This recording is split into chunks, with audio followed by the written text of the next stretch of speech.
want to talk? So let's talk. Here. Talk. You want to talk? You gotta talk, you need to talk. News talk. I talk, you talk to Solomon. I talk, you talk to Solomon. Yeah, let's talk to Solomon. Talk to Solomon. You gotta talk, you wanna talk. We appreciate your being a part of our audience here on Talk to Solomon. Thank you for joining us. My name is Stan Solomon, my co-host, Chief Steve. former Police Chief Steve Davis, and our guest, the former Ambassador of the United Nations, or Under Ambassador of the United Nations, Dr. Alan Keyes. Dr. Keyes, how are you tonight? Oh, I'm doing okay. How are you, Stan? I am fine. I was just Good evening, Chief. Great, good to see you tonight. I was just Good to see you. commenting to our producer that your beard has gotten lighter and mine has gotten darker. Somehow that doesn't seem right. Well, young man like you, the rest of us can't keep up. Yeah, the last young man like me was named Noah. But anyway, I want to ask you a question. This is a very important question.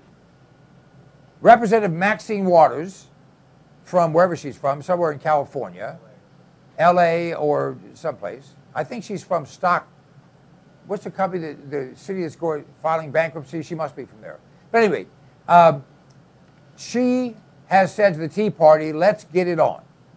Now my question is she talking about her makeup and the need of a paint roller, or is she talking about a fist fight and the need for a manicurist from hell? What is she going to get it on with the Tea Party about? I haven't the faintest idea, Stan. I've got to tell you that I long ago stopped trying to answer questions about folks like Maxine Waters and others, because I think that I have never been able to find much logic, not in what they say, not in what they do. And it is therefore difficult to speculate about what it is that they're trying to get across. Whatever language they speak, it is not a language, I think, that is subject to the usual disciplines of human reason. And so she wants to get it on with the Tea Party. I don't know. It seems to me that the folks that I have known and met who are part of the grassroots effort that has come to be known by the label of Tea Party are people who are committed to trying to restore the integrity of the constitutional system, trying to restore government to the hands of our people, and trying to restore an approach to our economic life that respects the initiative of our people and their right, in fact, to take the lead in their own economic affairs as opposed to be under government domination. Now, I presume, given her sort of Marxist, Leninist, leftist kind of leanings, that Maxine Waters, like Obama and these other people, are going down a road that's totally at odds with that. But in that case, they're not taking on the Tea Party or this or that. They're doing what is quite obvious now to so many Americans. It has taken a while, Stan, but I've noticed that as the travesties have grown and as the blatant violations of the Constitution have piled up, folks have begun to realize that what I've been trying to get across for several years is true. These folks, they have the aim of overthrowing the Constitution of the United States. Obama declared in his speeches that it's an obsolete document and so forth.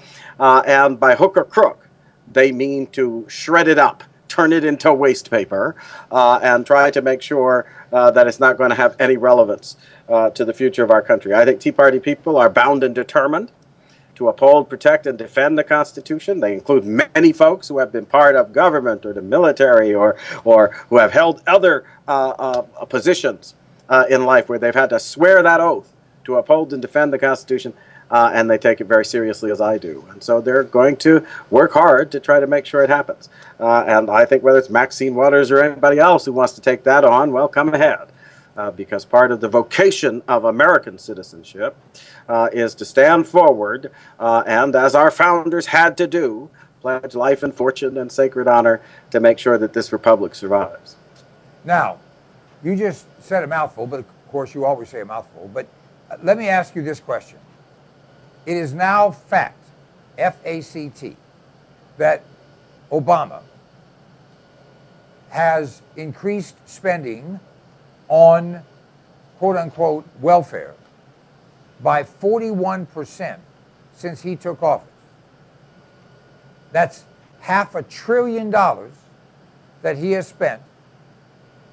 And the effect on poverty has been nothing. There are more people in need. There are more people without.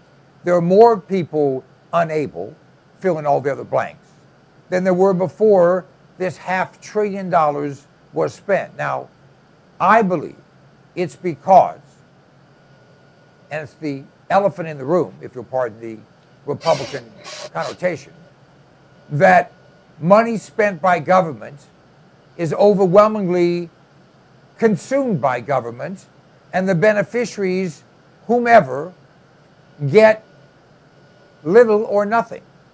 And this $500 billion, I guarantee you, 85% of it or more went to government entities and or government subsidies and or government supporters and or government cronies, and the poor mom, the poor dad, the poor child, the poor orphan, the poor fill in the blank got crumbs if they got crumbs.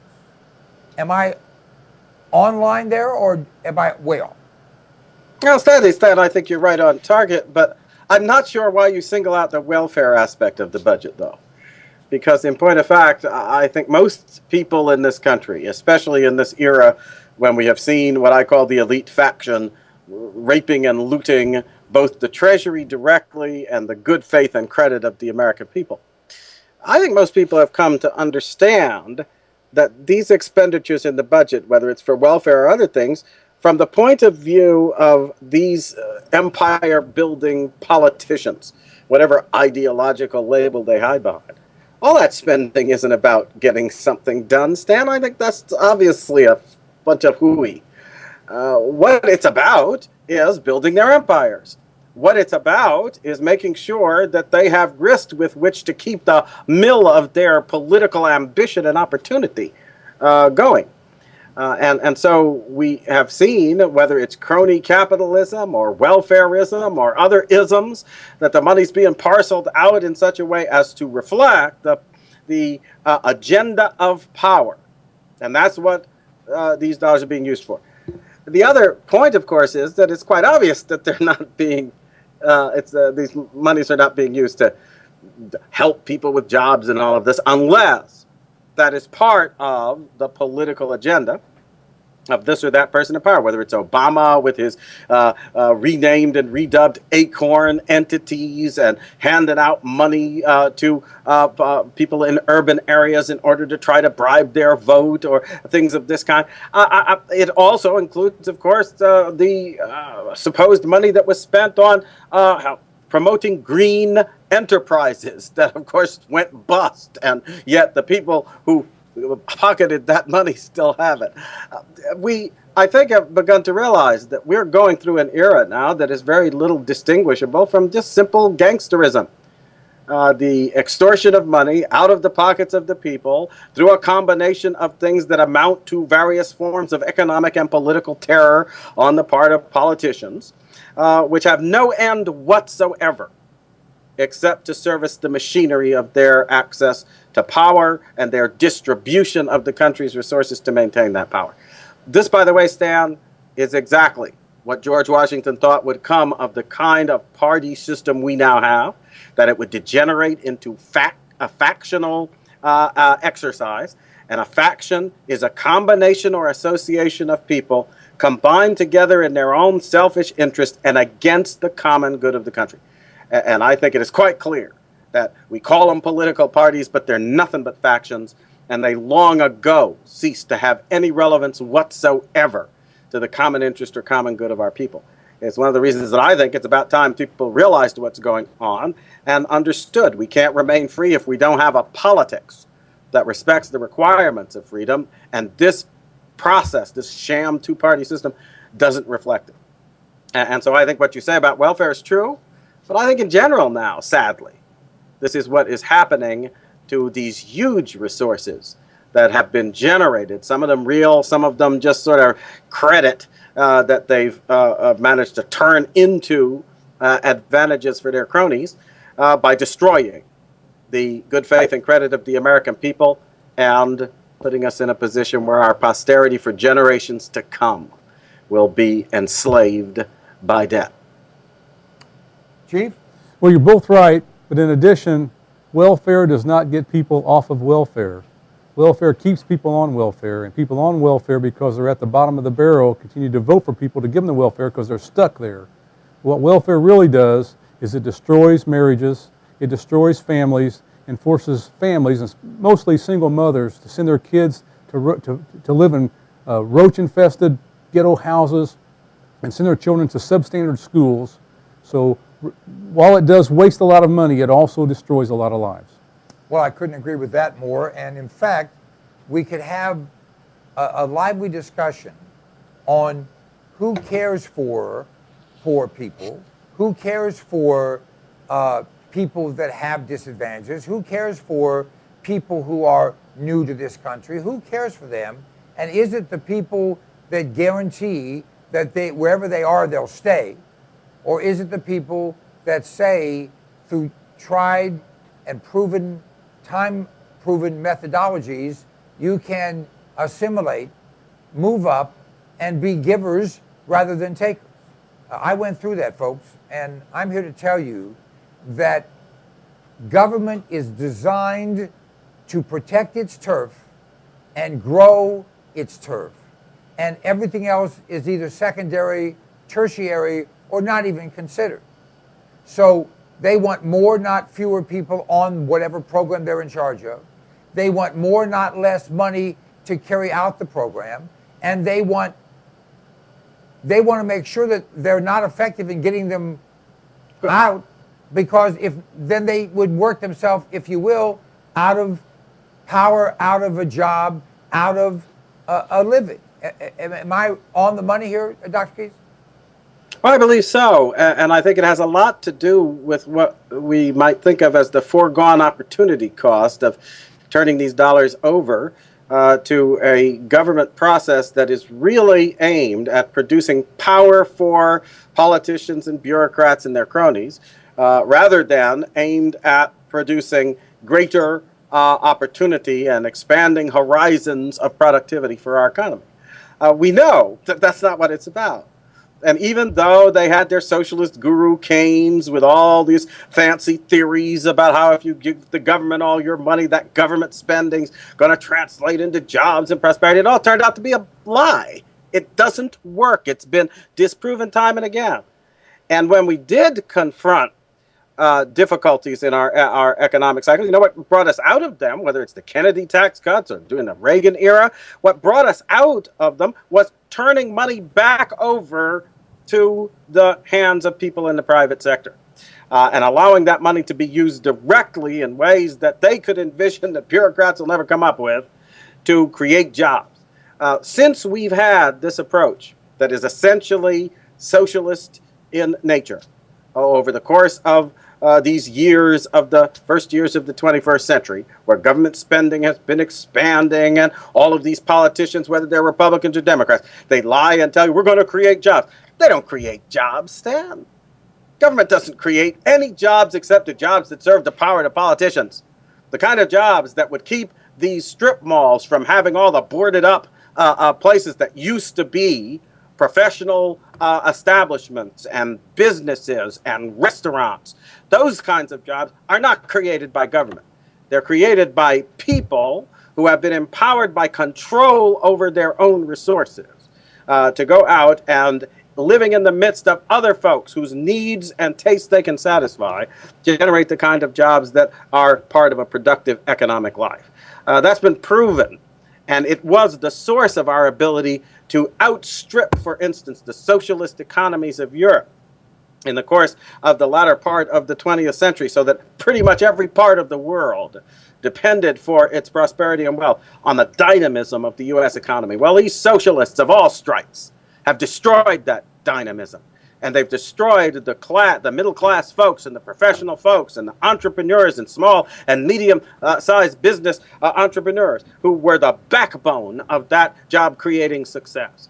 And I think it's time we drew the lesson from that. You don't get prosperity by giving government greater control of your money. You get it by taking that control back from the hands of politicians and bureaucrats. I couldn't agree more. Chief? That sums it up exactly. You know, Dr. Keyes is right on the money. And again, it's just one little thing to add to this. Also, when private people, private businesses have more of their own money, they're more willing to give more of that to charity that will in turn help the people in need. And you know that this government, under Barack, who's your mama, or who's your daddy, has said. Well, I think the question is, who's his daddy, don't you think? No. Yeah, right. Right. Well, you know, he's the only guy that you can get mad at, and you can't say son of a, because you don't know what to follow it with. But at any rate, here's the question. How do we get across that Barack Obama's vision, and I'm not even going to tell you the joke about the optic nerve being crossed with the large intestines, but anyway, how does Barack Obama's vision measure up to the vision of the founders of this country? And the answer is this. The fathers of our nation believed in family. Barack Obama does not. Barack Obama wants to eliminate the charitable deduction because he wants all charity to come from government. Just think about that. Barack Obama wants to eliminate churches so everyone will worship government. Now, doesn't that sound a little bit like communism? And he would say, well, I'm not a communist because communists didn't believe in God and I believe I'm God. Okay, I'll give him that slight difference. But we have a government that sees that people are the problem. People are the problem. So their answer is get the people in line or get rid of the people. Now that leads me to Obamacare, where we're going to have a decision where no one knows but the Supreme Court and Obama because he has a leak or a leaker. And that's why he's in the mood he's in, and he's saying what he's saying because he didn't win. But in the national health system in England, they have a pathway for people who are of a certain age or who have certain challenges. One of the top doctors in England has said that is a pathway, let me read it. It's a pathway to death. He says 130,000 people a year in England, which is approximately 1/6 of our size, 130,000 people a year are put on a pathway because they know that pathway will get them off of the public dole because they'll be dead. And that, bottom line, is what Obamacare is all about. Maybe some will have more, some will have less, some will have this, some will have that. Obama and the socialists, the communists, the liberals, the retards, whatever you want to call them, they need there to be fewer takers. Who are the takers? Old people. Old people are takers. They're no longer contributing, they're taking. So they want to get rid of the old people.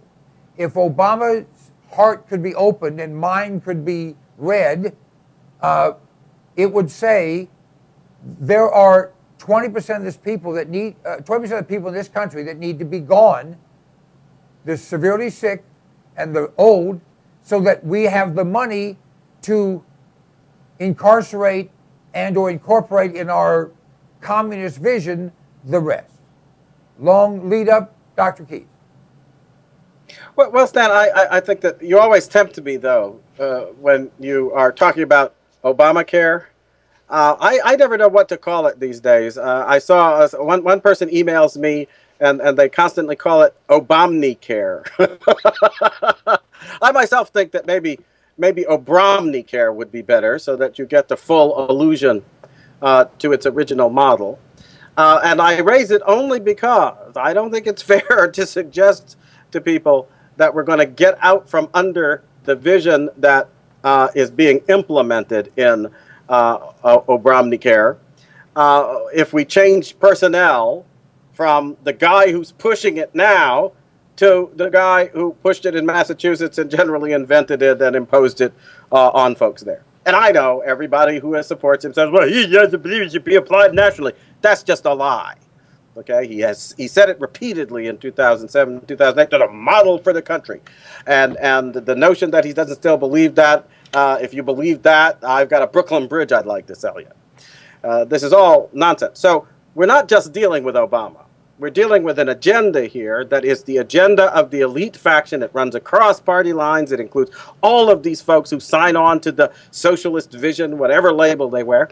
And that, by the way, includes people who are coming out of what I call the sector of big corporate cronyism, because a lot of the big corporations have a huge stake in taking what has been an element in their budgets for paying for contracts that included health programs of various kinds, including what they call the Cadillac models that were negotiated by the big unions, and shifting that over to the government's budget so that it would no longer be a subject of bargaining with the unions. Step number one, that if you want to, if you're unhappy with the health care you're getting, write your congressman. That's going to do you a great deal of good, I'm sure. It always does in Great Britain, I understand. That always helps deal with the utter incompetence that is often encountered in their system and results in people dying. So I think it's always boggled my mind, as the old saying goes, why anyone would want to trade the health care that we had, reaching, as they all acknowledge, 90% of our people, and producing a health care system where you didn't wait in line and you could actually get the procedures you needed before you were dead and things of this kind, to socialist system that has all of the characteristics I described, plus the one you were talking about. And I am put in mind, when you talk about it, of what could be an adaptation of that line about first they came for the trade unionists, then they came for the others. Well, first they came for the babies in the womb, right? And then they came for the people like Terry Schiavo who were in comas. And now they are trying to put in place an institutional mechanism that will allow them to come for the elderly of all descriptions, except those perhaps who are extremely wealthy and can fend off their desire to make sure that they don't burden the public with their continued existence.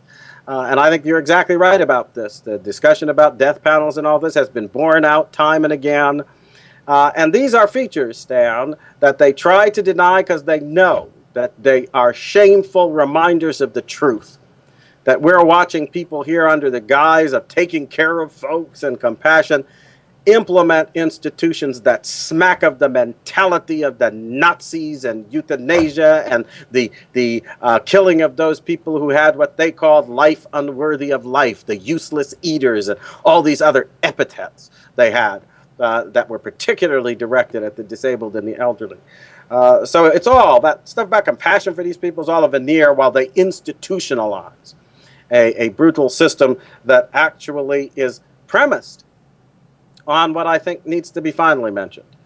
And that is that this isn't just about healthcare. It's about the underlying understanding of our humanity, beginning with things like evolution, ending up in the total rejection of the idea of the Creator God as having endowed us with our rights and a nature that give us a status that cannot be disregarded by governments, however powerful. They throw all that out in order to substitute for it an understanding that we got here from slime by chance, that we have no particular intrinsic value as individuals, and that therefore we can be like stones, rocks, uranium, whatever it might be, simply the subject of cost-benefit analysis. And when the costs outweigh the benefits, then you find some way to shuffle us off this mortal coil for good.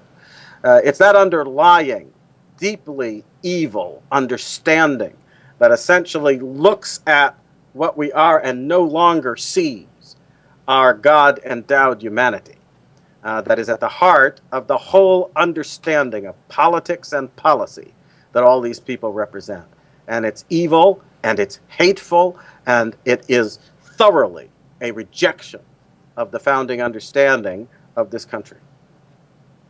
All right, we're going to take a quick break. We'll come back and discuss this and more issues. You're welcome to join us. By the way, we have a call-in number. A little late to tell you, but it's 866-808-2828. 0637. Is that right? 0637.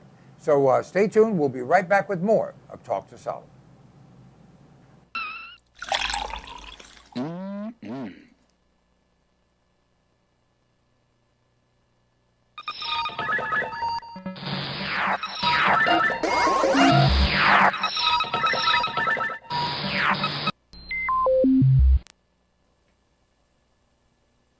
Do you like to eat? I do. We all run to the store if we're hungry, right? Well, there are times when that doesn't work. And for those times, and it may be for an hour, and it may be for a day, and it may be for a week, who knows, God's in charge, you need to have quality food. Alpine Air, that's what this is, quality food. It has extended shelf life, and it tastes great. You should store what you eat and eat what you store. Just go to cpnlive.com, click on the icon for the Alpine Air foods. It's incredibly reasonable. It's actually a way to save money. Alpine Air has quality food that's going to be there when you need it. It's always better to have it and not need it than need it and not have it. Alpine Air at cpnlive.com. Click on the icon and protect your family.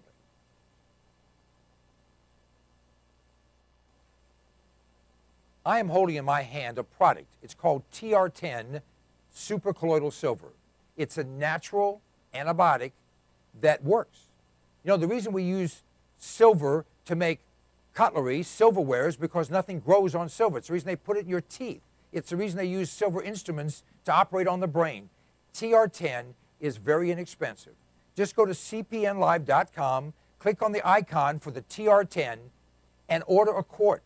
It's so inexpensive, it's really silly. But it's invaluable when you have a sore throat, when you have a cold, when you have something you're concerned about yourself, your child, whether you have to spray it in your eyes or swallow it or put it on your skin, makes no difference. It's totally safe. It has less silver than is the safe level in drinking water, yet it's done in such a way that it does the job. A natural antibiotic, yours, TR10, Supercolloidal Silver, from cpnlive.com. Just click on the icon.